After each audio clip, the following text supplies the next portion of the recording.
2010年1月29日動工，耗資360億港元嘅中環灣仔繞道，首階段於2019年1月20日通車，第二階段亦於2019年2月24日通車。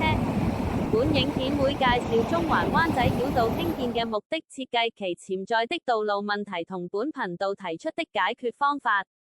開通目的包括讓中西區往返東區的車輛避開經常受1號幹線擠塞影響的灣仔交匯處，減少干諾道中的車流，提供更直接前往灣仔北的途徑。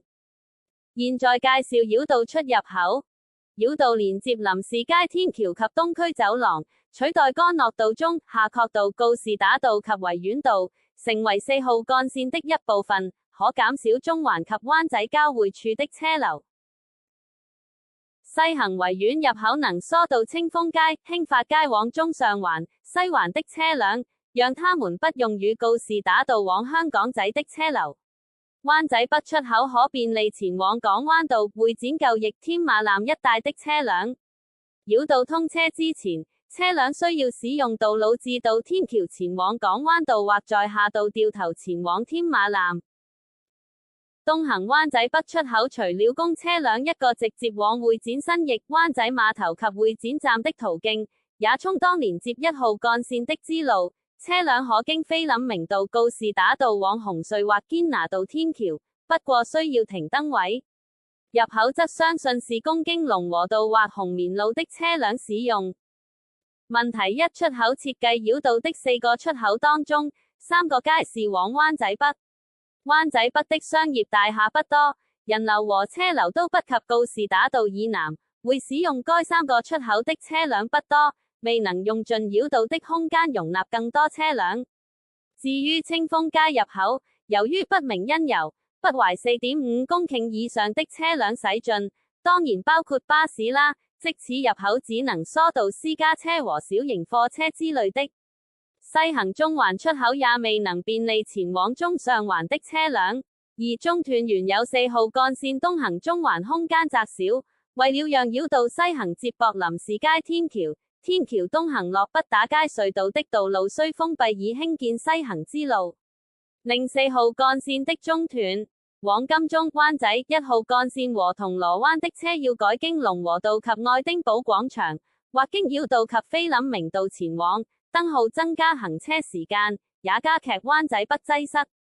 4號幹線設計本來是無交通燈的，並設有多個出入口，以便車輛暢通無阻地往返港島北岸各地，更有多條大路接駁，包括山道、天橋、紅棉路、維園道等等。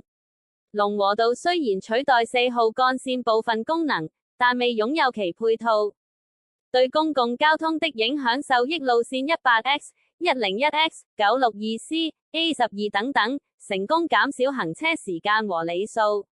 受影響路線 100P、31X、962E、969X 需改經耀星街、龍和道，拖慢車程。當中 100P 更縮短至早上服務，前提是西區有地鐵。改善建議第1階段文寶街設有東行往金融街西行的支線，金融街在繞道通車前曾設有前往干諾道中的支線，為此支線已拆卸，供繞道出來的車輛通往中環及香港站。實際上繞道只能方便前往香港站及中環碼頭的車輛。重設金融街前往干諾道中的支線是可行的，由西區開出的車輛可以經文寶街及金融街前往畢打街隧道，減少龍和道的車流，使車輛需停燈的次數減少。這可能令干諾道近海港政府大樓一帶擠塞，所以我認為有第2階段，讓龍和道冇燈口化，由民耀街至龍匯道一段龍和道東行改為不設燈口，興建天橋讓行人橫過龍翔道。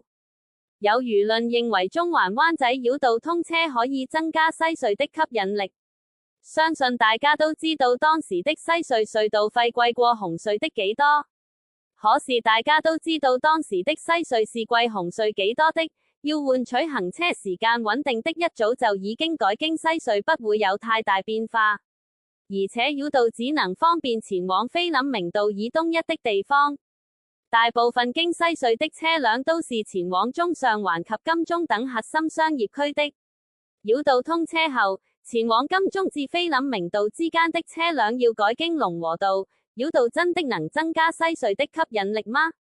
而且三隧分流已經非常成功疏導灣仔交匯處的車流，卻令到西隧繁忙時間常常塞車。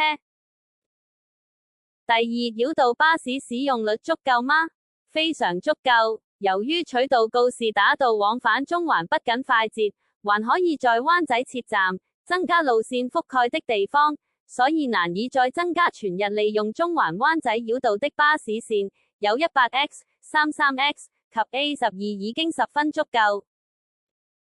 時間差唔多，下次再見。